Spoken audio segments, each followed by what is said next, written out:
So for credit cards, I would switch to that since I did payday loans first. And so we'll go from the payday loans of the lower class to the payday loans of the middle class, which is credit cards. Gotcha. Credit cards, in general, not in general, 90% chance I wouldn't recommend people using a credit card on a monthly basis. I know there's the conversation of you need a credit card to get a credit score, out of all the different options to get a credit score. The great thing about credit scores, we hope, is that everyone is graded exactly the same. So one person's method to get a certain credit score, you should be able to apply the same method because we're all being judged the same. Right. So the one thing with credit cards, and I think I didn't intentionally remember, but I think I remember the 6 things. So on time payment, I know I'm just so sloppy. People are like, bruh, how do you do financial coaching and you don't know what it is? So you got on time payments, Okay. You got utilization, you got the type of credit you have your credit length, you have derogatory marks, and then you have hard inquiries. Gotcha. Right? So hard, it's just like you can get a soft one. A lot of people, you go try to get a car loan, so I discuss that next, and they always keep running your credit. That's a hard pull on your credit, and that really drops it. I got a hard inquiry this week. Well, yeah, Jordan. Nah, we'll save that. Okay. We're gonna say that for the end or later. All We'll let God handle it, and then we might discuss it later, right? Gotcha. Because Sounds good. you will see. You will definitely see. You will. If it comes to fruition. Prayers up. No, prayers up, yeah. But so when it comes to credit cards, right? People use that the most, or recommend using the most to get their credit score up. As we discussed about the on-time payments and the utilization. When I talk about on-time payments, right? You're young, got your first credit card. If you miss one and you're 11 out of 12, you're at a 91%. You've only missed one payment, but you've made 11 out of 12 payments, which is 91%, which is failing. So at what weights your credit score the most, you have an F on it. And right? And then so now the thing is, well, open up another credit card. So instead of you getting 12 credit for 12 payments a month, either X or check mark for making the payment, you're now getting 24. The issue with that is to get another credit card, what do you have to do? A hard inquiry, which lowers your credit score. Okay. Now the hard inquiries or the hard pulls on your credit, they stay for 2 years, right? But they only impact your credit score for 1 year. But how often do they say you should apply to increase your credit, which usually does a hard pull on your credit? They say you should do it every 6 months. Oh, wow. So if it stays, That sounds like a setup to me. I be trying to help, but when I listen to it, I'm like, this is just such a scam. That's why I'm just not anti-debt, but you have to be so well versed and have someone in your corner who is on how it works. So listen to what I just said. If you do a hard pull on your credit, it lasts for a year and that lowers your credit score. Then they recommend you increase your credit limit every 6 months, which usually does a hard pull. So that means if you abide by that and every 6 months you're increasing your credit and you're wondering why your credit score is not going up, it's because you keep having hard pulls on your credit. That's like literally hitting me with the reverse card off of Uno. Right. It's So switching it up. that goes to hard inquiries. Now, derogatory marks, this is, I guess, like getting suspended in school or something like that. This is just you acting bad with it, not having on-time payments. This is where fraud could pop up. Obviously, if you have fraud, it's not your fault, so you get that pulled off. But derogatory marks, that's you just being a bad apple. Okay, next thing is... So wait, if I miss a payment. Not if you miss a payment. This would be like collections type stuff. Okay. I could be wrong on this because they change it up all the time. This is like actual like bad stuff. Not if you miss a payment. Okay. But because I was gonna say that's a double negative. No.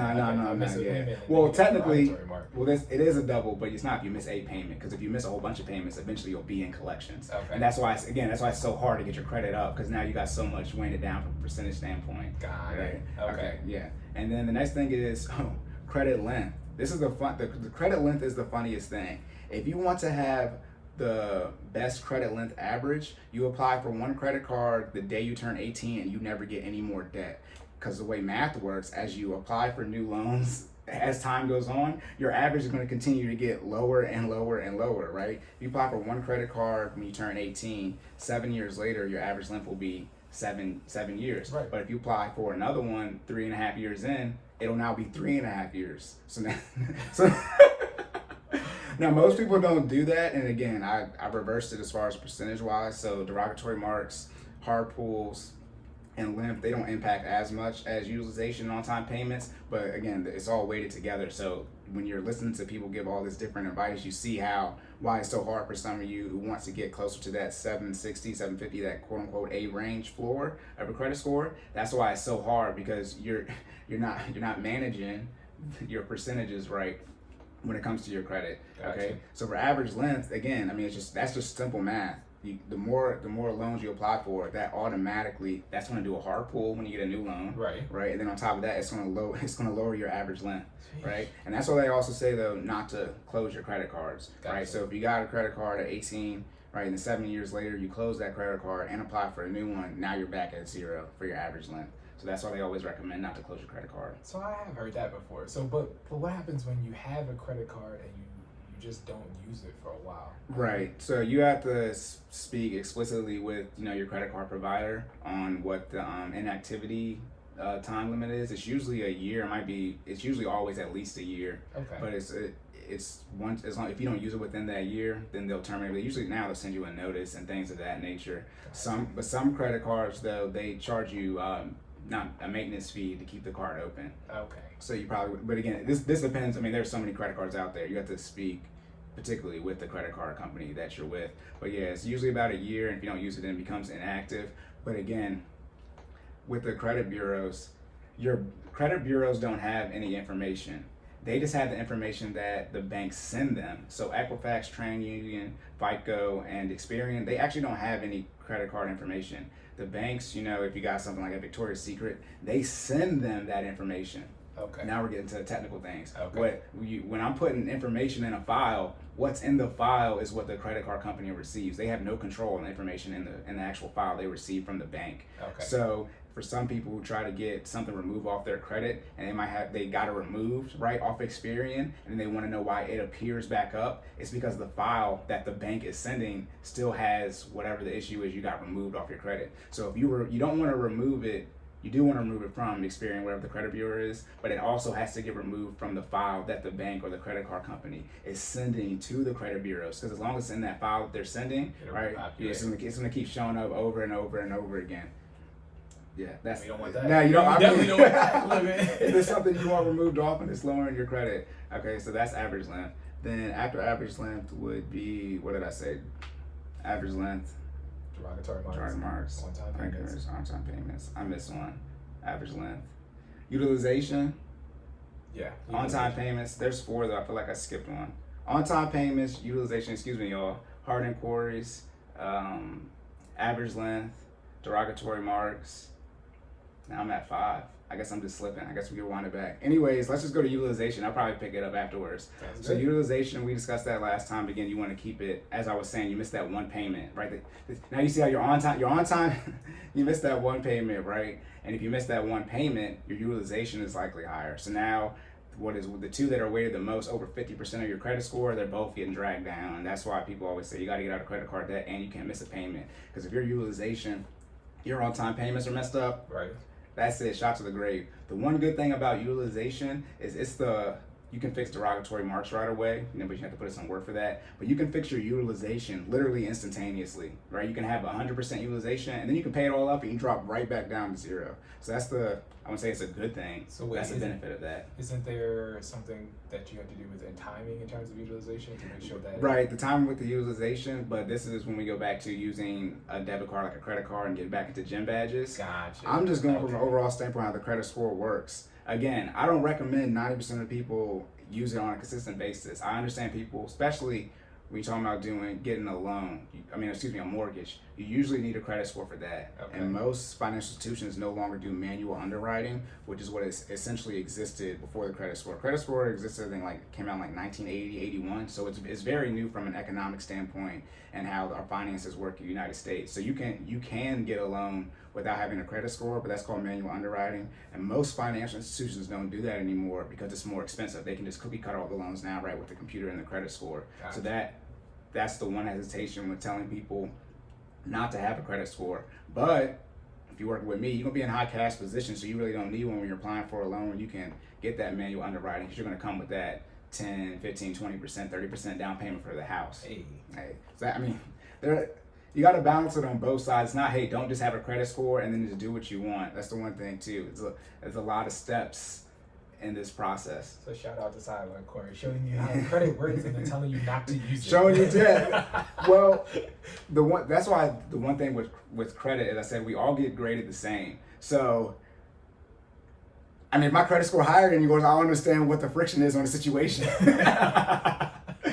I'm not gonna say what mine is, but it is high. Shout out to the people who have 800 though. I haven't gotten there yet, but that's because I was there, but I paid off my car loan. That's the one thing too about credit. So you have to. So technically I closed an account, but like I got less debt now, right? And then I don't understand why my score dropped. Dropped like 4 points. So your score drops when you pay things off, guys. Right. That's what Cory's saying. Well, it's not because I paid it off. It's because the account closed, right? Why did the account car close? loan, because it's a car loan. That's different. Okay. Car loan is an installment loan. An installment loan. It's not revolving debt like a credit card or like a home equity loan. So once you pay it off, it's technically closed, and then that drops the account. Oh, that's what I'm talking about. Yeah. That's the one I missed. The open accounts, the type of open accounts, and I was saying all the different things. Okay.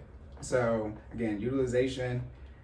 You want to keep under that 30%, 29% threshold. But the great thing about it is when you're getting out of debt, you're going to be paying your credit cards off. So your utilization is going to drop right down to 0% once you pay it off. So you're going to go on that end. Exactly. When it comes to types of accounts, that's all the type of loans that we're going to be discussing. We said good debt, bad debt. They usually look for types of accounts / open accounts.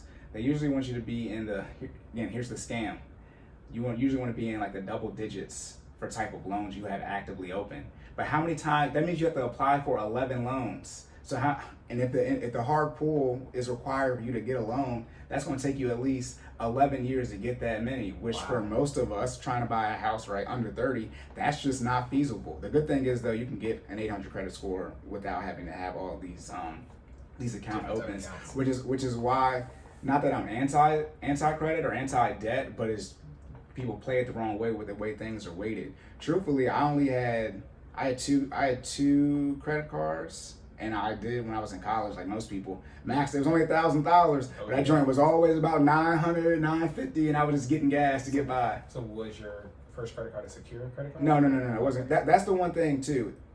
For me, just do it. Like like Nike. Yeah. Well, hey, I didn't wear I got the shorts on today. But people do you can get on a relatives who has good credit, and then you get all their credit history.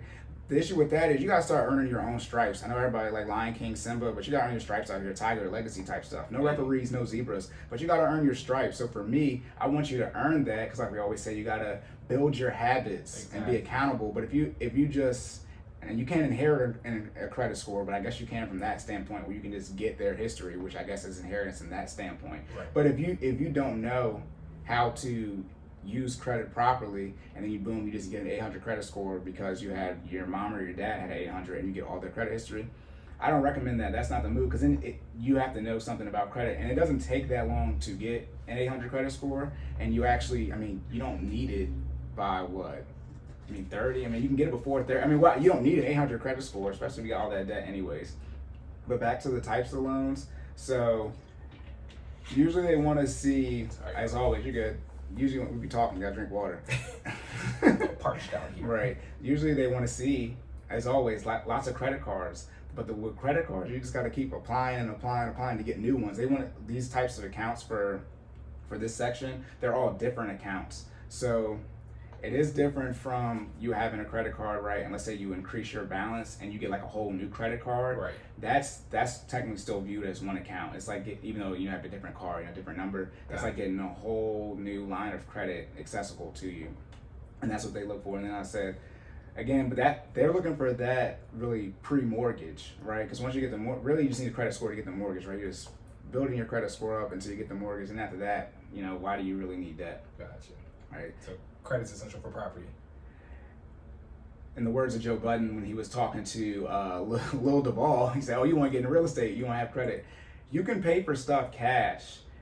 And that okay, yes and no, right? So for those of us who don't have cash for properties, right? What's with you know what I mean? Like, if you're working with me, you're gonna get humbled real quick. I'm gonna tell you probably don't have the money to use the credit that you're trying to get. If you want to use credit, you have to have a lot of cash on hand or discretionary income. That's why people have so much credit card debt. If you have credit card debt and it's non-medical bills, right, not due to lack of you being underinsured, the only reason you have credit card debt is because you were spending more money than you make.